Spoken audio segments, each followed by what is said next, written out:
ఇంట్లో ఎన్ని ఇబ్బందులున్నా ఎవరైనా ఆటో ఎక్కితే నవ్వుతూ పలకరిస్తారు మా ఆటో డ్రైవర్లు. గ్రామ స్థాయి నుంచి దేశ రాజకీయాలంతా కూడా ఆటో డ్రైవర్లే ఆటోలో చర్చిస్తారు. పోయిన 5 సంవత్సరాలు చూసాం. మీ మౌత్ పబ్లిసిటీ దెబ్బకి వైనాట్ 175 కాస్త వైనాట్ 11 అయినాయి. విశ్వవిఖ్యాత నట సార్వభౌమ స్వర్గశ్రీ నందమూరి తారక రామారావు గారు కూడా డ్రైవర్ గా నటించిన సినిమా డ్రైవర్ రాముడు. మీ అందరి బాలయ్య నా ఒక్కడికే ముద్దల మావయ్య అయినా బాలయ్య బాబు గారు డ్రైవర్ గా నటించిన సినిమా లారీ డ్రైవర్. అంతేకాదు పవన్ అన్న కూడా నటించారు, డ్రైవర్ గా నటించారు.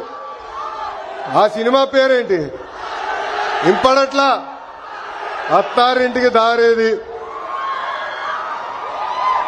ఆనాడు అన్న ఎన్టీఆర్ కాకి డ్రెస్ వేసుకుని రాష్ట్రం మొత్తం చైతన్య రథం పైన వెళ్తే ఢిల్లీ మొత్తం గడగడలాడించిన వ్యక్తి. చంద్రబాబు నాయుడు గారికి ఆటో డ్రైవర్ల సమస్యలు బాగా తెలుసు. కేబినెట్ మీటింగ్ లో ఏనాడు ఎప్పుడైతే మేము చర్చిస్తామో మా ఆటో డ్రైవర్లకి మేము అండగా నిలబడతామని పదే పదే చెప్తారు.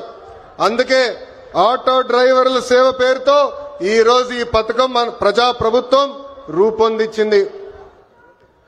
నేను ఎప్పుడు తిరుగుతున్నప్పుడు ఆటో వెనకాల ఉన్నా మీరు ఏదైతే రాస్తారో చదువుతూ ఉంటా.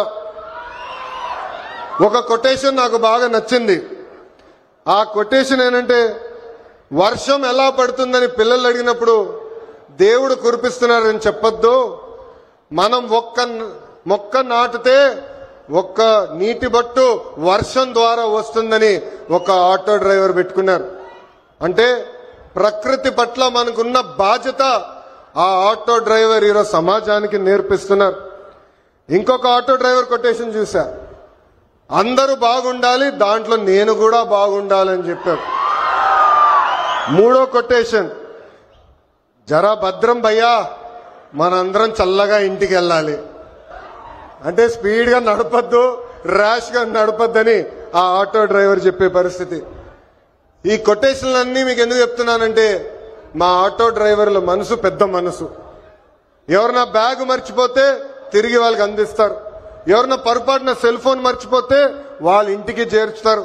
అంతేకాదు విలువైన వస్త్రాలు దొరికితే ఏకంగా మా పోలీస్ సోదరులు దగ్గరికి వెళ్ళి డబ్బులో లేని వస్త్రాలు దొరికి